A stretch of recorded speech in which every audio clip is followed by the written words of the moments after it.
Did Hollywood's most shocking films vanish forever? Not quite. Behind the glitz and glamour of Tinseltown's golden years lurked movies so provocative that entire cities banned them. Yet somehow, they survived. These aren't just forgotten films. They're ticking time bombs that nearly destroyed studios, careers, and Hollywood itself. The Outlaw, 1943. Howard Hughes didn't just push boundaries with The Outlaw, he blew them to smithereens with a film that spent years trapped in censorship purgatory.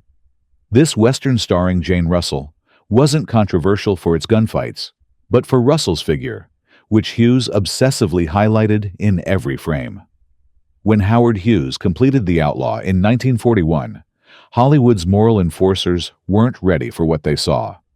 The film wouldn't reach wide audience until 1946, caught in a censorship standoff that turned Jane Russell into both a breakout star and a symbol of the Hays Code's rigid control over cinema. The Catholic Legion of Decency, which basically ran the moral police at the time, condemned it for glorifying criminal behavior. Entire cities, including Chicago, banned it outright. Ohio banned it completely for being too violent, too sadistic. Hughes, never one to play by rules, used the controversy as marketing gold. His billboards asked, "What are the two great reasons for Jane Russell's rise to stardom?" with suggestive imagery that made censors apoplectic. He even designed a special cantilever bra for Russell, though she later admitted she never wore the thing. After 5 years of battles, the film finally hit theaters in 1946. What's mind-blowing is that this mediocre Western became a massive hit, purely because audiences wanted to see what the fuss was about. The Outlaw proved that in Hollywood, nothing sells tickets like a scandal. Freaks, 1932. Talk about career suicide.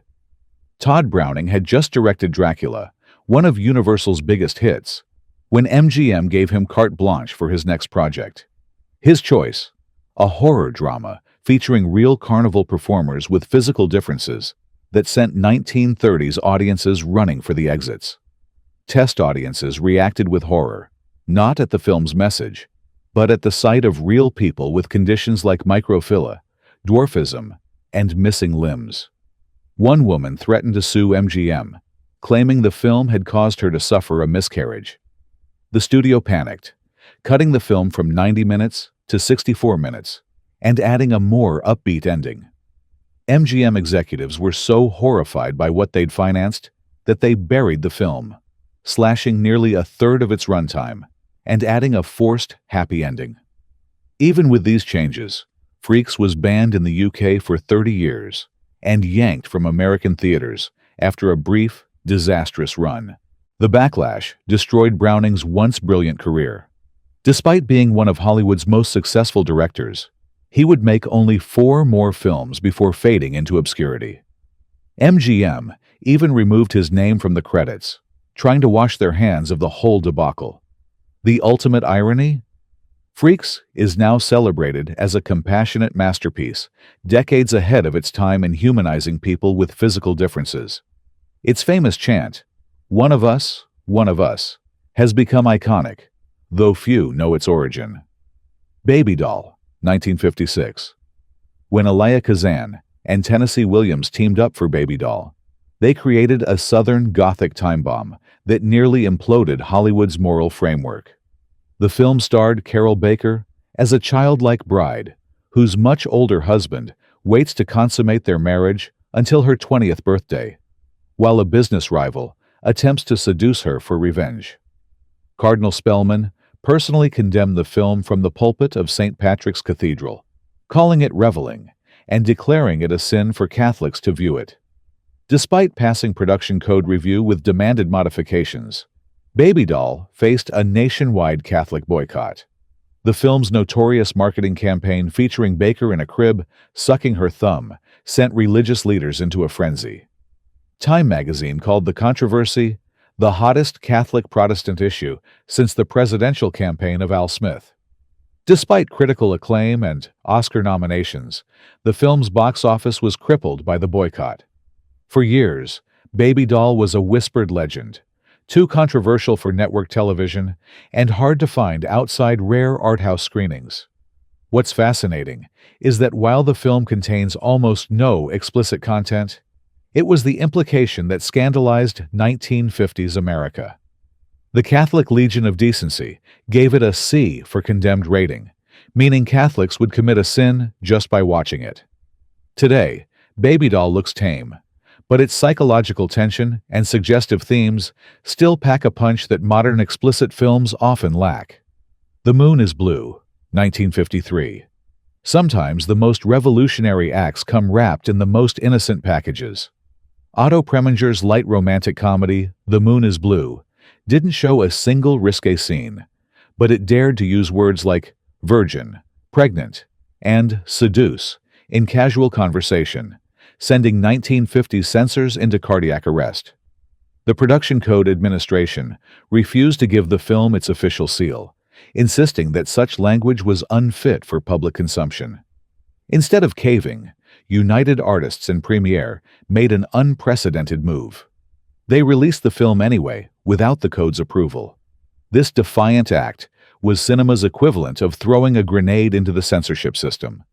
Major cities like Boston, Kansas City, and Memphis banned the film. The Catholic Legion of Decency condemned it. Theaters faced picket lines from protesters waving banners about public morality. Ironically, all the uproar turned The Moon is Blue into a box office smash. The controversy was the best publicity campaign money couldn't buy. The film's success without the production code seal proved audiences were ready for adult conversations that didn't treat them like children.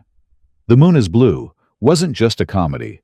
It was the first crack in the dam that would eventually bring down Hollywood's entire censorship apparatus. As Premiere later said, "I did not make The Moon is Blue to defy the production code. I made it because it was a delightful comedy. But if the film industry wanted a test case, The Moon is Blue was ideal for it."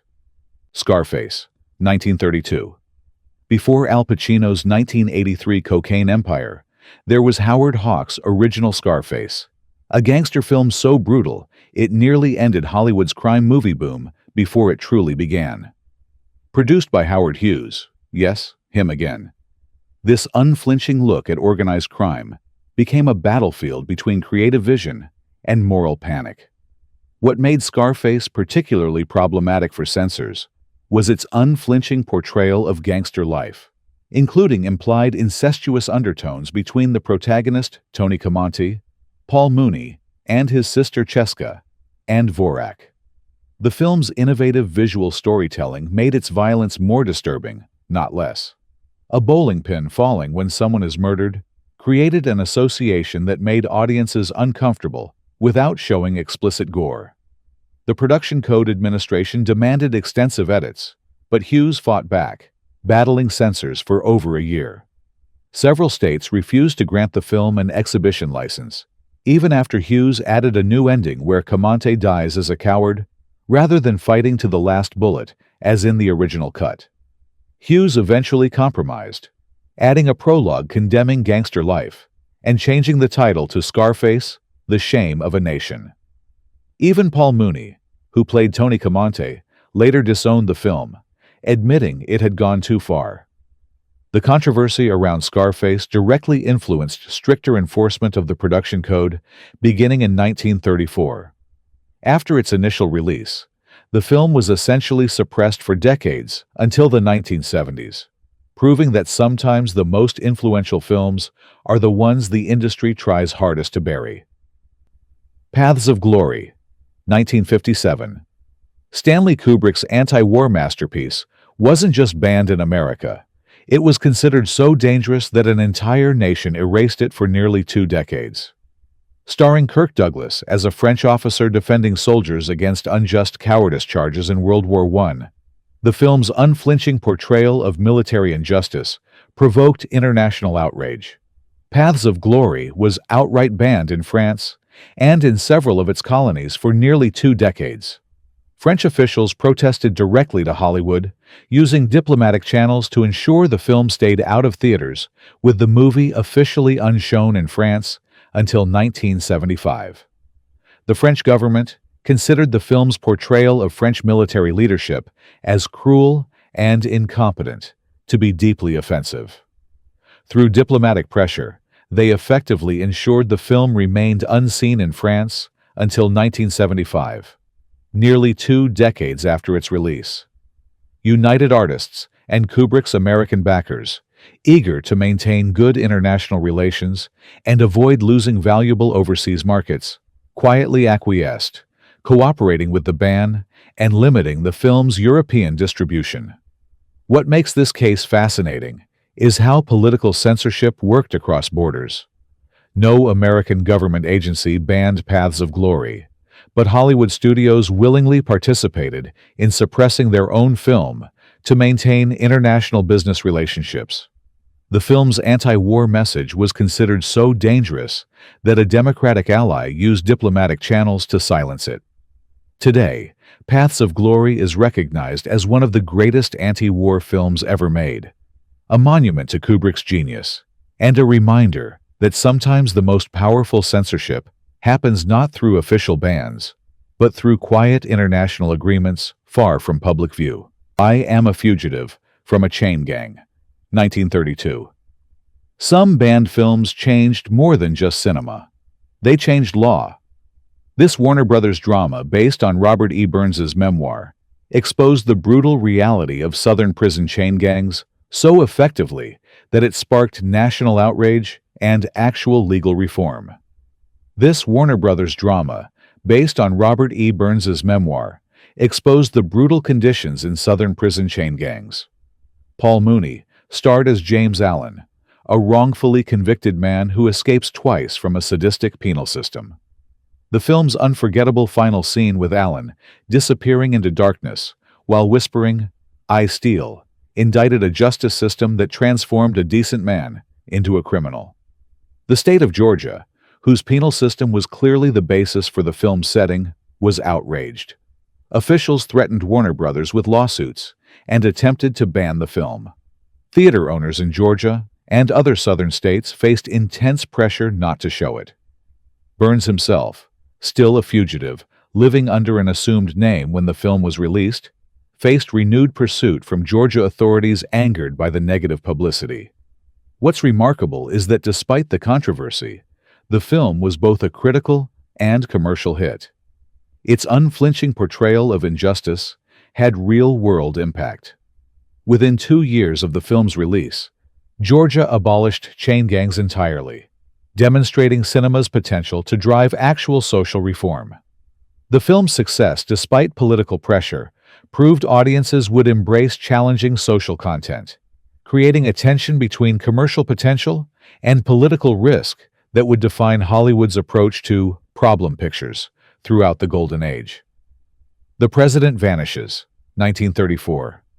Imagine a film so politically explosive that its studio buried it to avoid government reprisal. That's exactly what happened with The President Vanishes, a political thriller directed by William Wellman that hit theaters just as the production code began strict enforcement. The story imagined a U.S. president who fakes his own kidnapping to prevent shadowy business interests from dragging America into a European war, a thinly veiled commentary on fascism's creep into American life, and the willingness of powerful elites to manipulate democracy for profit. Released just as the Hays Code was tightening its grip on Hollywood, The President Vanishes slipped through before the censors fully locked down political content. But the real trouble came later. Congress began investigating Hollywood for supposed subversive propaganda, and this film was paraded as evidence of how movies could sway public opinion and undermine the status quo.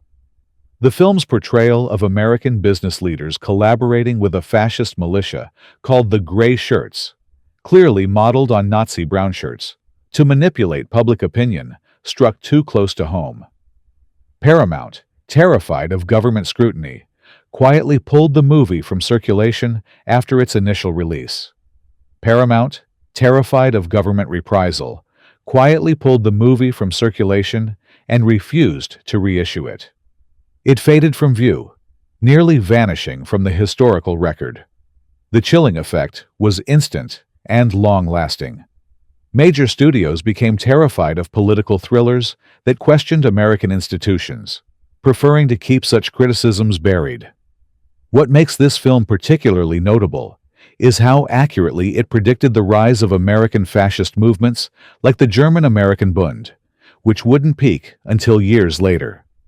Its suppression established a pattern that would repeat throughout Hollywood's golden age. Politically prescient films often faced burial precisely because their uncomfortable truths threatened powerful interests. The forbidden films of Hollywood's golden age weren't just censored for what they showed. They were buried for what they revealed about America itself. From challenging racial inequality to questioning military authority, these movies pushed boundaries that powerful interests desperately wanted to maintain. Yet somehow, against all odds, they survived. Salt of the Earth, 1954. Imagine a film so dangerous that the FBI monitored its production. Vigilantes shot at the set, and its star was arrested and deported before filming completed. This wasn't some violent exploitation flick. It was a labor drama about Mexican-American zinc miners fighting for equality. The film's director, Herbert Biberman, writer Michael Wilson, and producer Paul Jericho had all been blacklisted during the House Un-American Activities Committee investigations into alleged communist influence in Hollywood.